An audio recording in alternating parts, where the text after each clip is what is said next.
ಎಲ್ಲರಿಗೂ ನಮಸ್ಕಾರ. ನಾನು ನಿಮ್ಮ Lata. Welcome back to Lata Venkatesh kitchen. ಇವತ್ತು ನಮ್ಮ ಕಿಚನಲ್ಲಿ ಹಳೇ ಕಾಲದಲ್ಲಿ ಮಾಡುವಂತಹ ಮಜ್ಜಿಗೆ ಹುಳಿನ ಯಾವ ರೀತಿ ಮಾಡೋದಂತ ಹೇಳ್ಕೊಡ್ತೀನಿ. ಈ ಥರ ಮಜ್ಜಿಗೆ ಹುಳಿ ಮಾಡಿಕೊಡಿ, ಮನೇಲಿ ಎಲ್ಲರೂ ತುಂಬ ಇಷ್ಟಪಟ್ಟು ತಿಂತಾರೆ. ಟೇಸ್ಟ್ ಅಂತೂ ಅದ್ಭುತವಾಗಿರುತ್ತೆ. ಹಾಗಾದರೆ ಹೇಗೆ ಮಾಡೋದಂತ ನೋಡೋಣ ಬನ್ನಿ. ಯಾರಾದರೂ ಹೊಸ್ದಾಗಿ ನೋಡ್ತಾ ಇದ್ದರೆ ನನ್ನ ಚಾನಲ್ನ ಪ್ಲೀಸ್ ಸಬ್ಸ್ಕ್ರೈಬ್ ಮಾಡ್ಕೊಳ್ಳಿ, ಶೇರ್ ಮಾಡ್ಕೊಳ್ಳಿ. ಮೊದಲು ಗ್ಯಾಸ್ ಸ್ಟವ್ ಮೇಲೆ ಒಂದು ತವ ಇಟ್ಟಿದ್ದೀನಿ. ಅದಕ್ಕೆ ಒಂದು 4 ಟೇಬಲ್ ಸ್ಪೂನ್ ಆಗೋಷ್ಟು ಕುಕ್ಕಿಂಗ್ ಆಯಿಲ್ ಸೇರಿಸಿದ್ದೀನಿ. 1 ಟೇಬಲ್ ಸ್ಪೂನ್ ಆಗೋಷ್ಟು ಸಾಸಿವೆ ಜೀರಿಗೆ, ಒಂದು ಸ್ವಲ್ಪ ಕರಿಬೇವು ಸೇರಿಸಿದ್ದೀನಿ. ಸಣ್ಣದಾಗಿ ಹೆಚ್ಕೊಂಡಿರುವ ಒಂದು ಈರುಳ್ಳಿನ ಕೂಡ ಸೇರಿಸಿದ್ದೀನಿ. ಸೇರಿಸಿದ ನಂತರ ಈಗ ಚೆನ್ನಾಗಿ ಫ್ರೈ ಮಾಡ್ಕೊಳ್ಳಿ. ಸ್ವಲ್ಪ ಕಲರ್ ಚೇಂಜ್ ಆಗೋ ತನಕ ಫ್ರೈ ಮಾಡ್ಕೊಳ್ಳಿ. ಒಂದು 2 ರಿಂದ 3 ನಿಮಿಷ ಫ್ರೈ ಮಾಡ್ಕೊಳ್ಳಿ. ಫ್ರೈ ಮಾಡ್ಕೊಂಡ ನಂತರ 1 ಟೇಬಲ್ ಸ್ಪೂನ್ ಆಗೋಷ್ಟು ಉಪ್ಪು, ಒಂದು ಅರ್ಧ ಟೇಬಲ್ ಸ್ಪೂನ್ ಆಗೋಷ್ಟು ಅರಿಶಿಣ ಪುಡಿ ಸೇರಿಸ್ತಾ ಇದ್ದೀನಿ. ನೋಡ್ತಿರ್ಬೋದು. ಸೇರಿಸಿದ ನಂತರ ಇನ್ನೊಮ್ಮೆ ಚೆನ್ನಾಗಿ ಮಿಕ್ಸ್ ಮಾಡ್ಕೊಳ್ಳಿ. ಸ್ವಲ್ಪ ಫ್ರೈ ಆದ ನಂತರ 1 ಟೇಬಲ್ ಸ್ಪೂನ್ ಆಗೋಷ್ಟು ನಾನು ಜೀರಿಗೆ ಸೇರಿಸ್ತಾ ಇದ್ದೀನಿ. ನೋಡ್ತಿರ್ಬೋದು. ಜೀರಿಗೆ ಸೇರಿಸೋದ್ರಿಂದ ಫ್ಲೇವರು ಮತ್ತು ಟೇಸ್ಟು ತುಂಬ ಚೆನ್ನಾಗಿ ಬರುತ್ತೆ. ಹಾಗಾಗಿ ಜೀರಿಗೆನ ಸ್ವಲ್ಪ ಸಣ್ಣದಾಗಿ ಜಜ್ಜಿ ಹಾಕ್ಕೊಳ್ಳಿ. ಹಾಕಿದ ನಂತರ ಖಾರಕ್ಕೆ ತಕ್ಕ ಹಾಗೆ ನಾನು ಮೆಣಸಿನ್ಕಾಯಿ ಜಜ್ಜಿ ರೆಡಿ ಮಾಡಿ ಇಟ್ಕೊಂಡಿದ್ದೆ, ಅದನ್ನು ಸೇರಿಸ್ತಾ ಇದ್ದೀನಿ. ನೋಡ್ತಿರ್ಬೋದು. ನಿಮಗೆ ಮೆಣಸಿನ್ಕಾಯಿ ಜಾಗದಲ್ಲಿ ಖಾರ ಪುಡಿ ಕೂಡ ಸೇರಿಸ್ಕೋಬೋದು.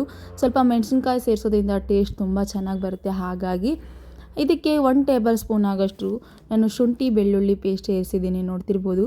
ಶುಂಠಿ ಬೆಳ್ಳುಳ್ಳಿನ ತರಿಯಾಗಿ ಕಟ್ ಮಾಡಿ ರೆಡಿ ಮಾಡಿ ಇಟ್ಕೊಂಡಿದ್ದೆ, ಅದನ್ನು ಸೇರಿಸ್ತಾ ಇದ್ದೀನಿ. ಮಜ್ಜಿಗೆ ಹುಳಿ ಮಾಡ್ಕೊಳ್ಳೋದಕ್ಕೆ 1/4 ಲೀಟ್ರ್ ಆಗೋಷ್ಟು ನಾನು ಮೊಸರನ್ನ ಆಲ್ರೆಡಿ ಹೆಪ್ಪು ಹಾಕಿ ರೆಡಿ ಮಾಡಿ ಇಟ್ಕೊಂಡಿದ್ದೆ. ನೋಡ್ತಿರ್ಬೋದು.